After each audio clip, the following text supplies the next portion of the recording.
Dear students, आज हम discuss करेंगे क्लास 10th सब्जेक्ट मैथमेटिक्स और एक्सरसाइज नंबर 7.2। क्वेश्चन नंबर 1, उस बिंदु के निर्देशांक ज्ञात कीजिए जो बिंदुओं -1,7 और 4,-3 को मिलाने वाले रेखाखंड को 2:3 में विभाजित करता है। तो स्टूडेंट्स, इसके फॉर्मूले आपको बता दिए गए थे और ना भी बताए हो तो नीचे लिखे हुए हैं। तो सबसे पहले हम दो बिंदु लेंगे, एक तो ए और एक बी, दोनों को मिला देंगे।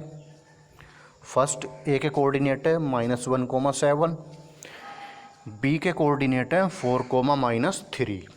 ठीक है स्टूडेंट्स। और जो रेशो है आपका M1 M2, ये 2:3 है। ठीक है। तो हमें क्या बताना है कि दो बिंदुओं को मिलाने वाले रेखाखंड को 2:3 में विभाजित करने वाले बिंदु के निर्देशांक। तो सबसे पहले भुज x = m1x2 + m2x1 upon m1 + m2। ठीक है स्टूडेंट्स। x = m1 हो जाएगा आपका 2 और x2 हो जाएगा आपका 4, 2 × 4 प्लस m2 आपका 3 और x1 है -1 upon 2 + 3 is equal to, this implies हो जाएगा x = ये हो जाएगा 2 × 4 = 8 -3 upon 5। This implies x = 5 upon 5 is equal to x = 1। अब y में formula m1y2 + m2y1 upon m1 + m2। अब m1 कितना है, 2 है, और y2 है इसमें -3 प्लस m2 3 और y1 है स्टूडेंट्स इसमें 7 upon m1 + m2 2 + 3। This implies y = -6 + 21 upon 5। This implies y = 15 upon 5। तो ये आ जाएगा 3। तो x की वैल्यू तो आ गई यहाँ पर 1 और y की वैल्यू आ गई 3।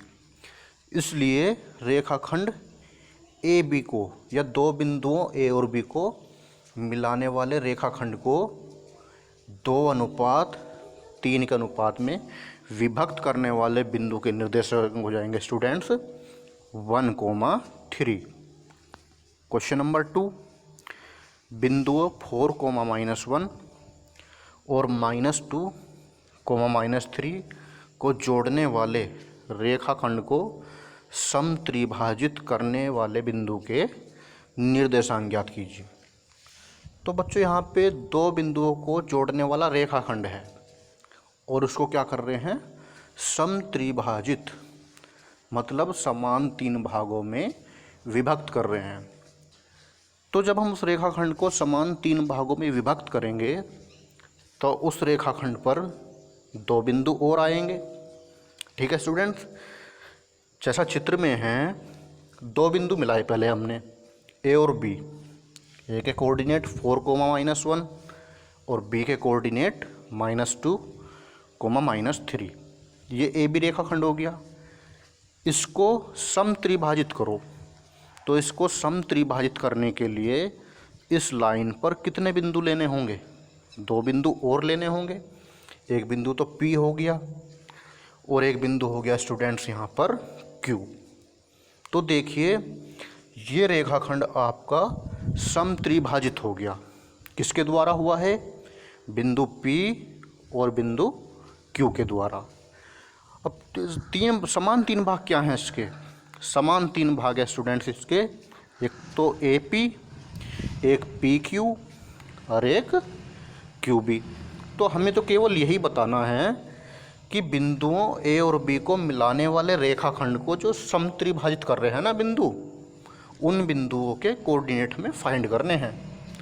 तो बताओ ज़रा, यहाँ पे रेखाखंड AB को समत्रिभाजित करने में कौन कौन से दो बिंदु लिए हैं हमने। एक बिंदु तो P लिया है और एक बिंदु लिया है Q। P के कोऑर्डिनेट कह दो स्मॉल xy और Q के कोऑर्डिनेट कह दो स्टूडेंट्स कैपिटल XY। अब यहाँ पे जब हम बात करते हैं बिंदु P की, तो जो रेखाखंड AB होगा वो विभक्त हो जाएगा AP और PB में। तो यहाँ पे आपको जो रेशो फाइंड करने होंगे पहले, तो अगर ये तीनों पार्ट 1 1 1 हो तो AP हो जाएगा 1 और P से लेकर B तक हो जाएगा 2। तो रेशो मिलेगा स्टूडेंट्स हमको AP ratio PB is equal to 1:2। तो यहाँ से हमें M1 रेशो M2 मिल गया, वो कितना आया 1:2। तो यहाँ पे P के निर्देशांक ज्ञात करने के लिए सबसे पहले x M1 x2 plus M2 x1 upon M1 plus M2। M1 ratio M2 आपको बताया ही है अभी कि A से लेकर P तक 1 और P से लेकर B तक 2। तो यहाँ पे M1 तो 1 हो गया, M2 हो गया आपका 2। तो वैल्यू पुट कर दीजिए, M1 1 और x2 जो लेंगे हम बिंदु B पर x कोऑर्डिनेट, ये -2 है, प्लस M2 हो जाएगा 2, x1 बिंदु A पर x कोऑर्डिनेट ये है आपका 4, अपॉन में M1 प्लस M2, 1 + 2 ये हो जाएगा 3। This implies x is equal to हो जाएगा -2 और 2 4 जा +8/3। तो स्टूडेंट्स ये आ जाएगा आपका 6/3, x इज इक्वल टू 2 आ गया।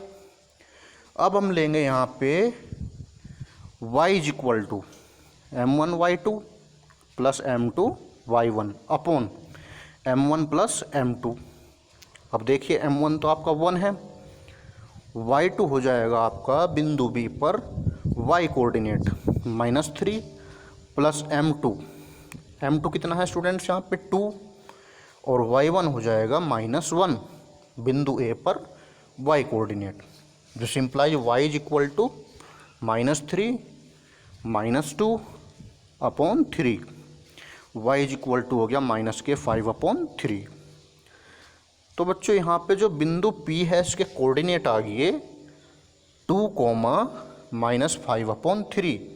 लेकिन हमने तो रेखा को समत्रिभाजित किया है, तो एक बिंदु और चाहिए हमें, उस बिंदु का नाम है Q।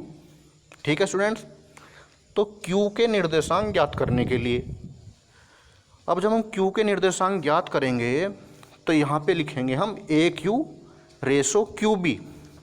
अब A से लेके Q तक हमारा जो पार्ट हुआ वो हुआ स्टूडेंट्स यहाँ पे 2 और Q से लेकर B तक का पार्ट हुआ 1।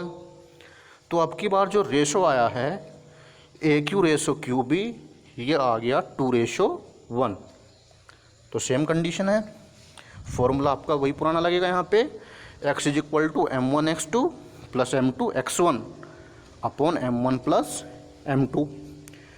This implies x is equal to, value put कर दीजिए। अब की बार M1 2 है यहाँ पे और x2 आपका -2 प्लस यहाँ पे M2 हो गया आपकी बार 1 और x1 है यहाँ पर 4, अपॉन में दोनों का सम तो 3 आएगा। This implies x is equal to -4 + 4/3। x is equal to हो जाएगा स्टूडेंट्स 0/3। तो यहाँ पे x की वैल्यू आई 0। और y कोऑर्डिनेट लेंगे हम, ये फॉर्मूला हो जाएगा M1 y2 plus M2 y1, formula आपका वही पुराना है, अपॉन में M1 प्लस M2, केवल रेशो बदलेंगे यहाँ पर। तो y इज इक्वल टू, यहाँ पे देखिए M1 कितना है आपका 2 और y2 -3 प्लस M2 1 और y1 -1। This implies y is equal to -6 -1/3। This implies y is equal to -7/3। तो यहाँ पर जो बिंदु Q है उसके कोऑर्डिनेट आ जाएंगे स्टूडेंट्स 0, -7/3।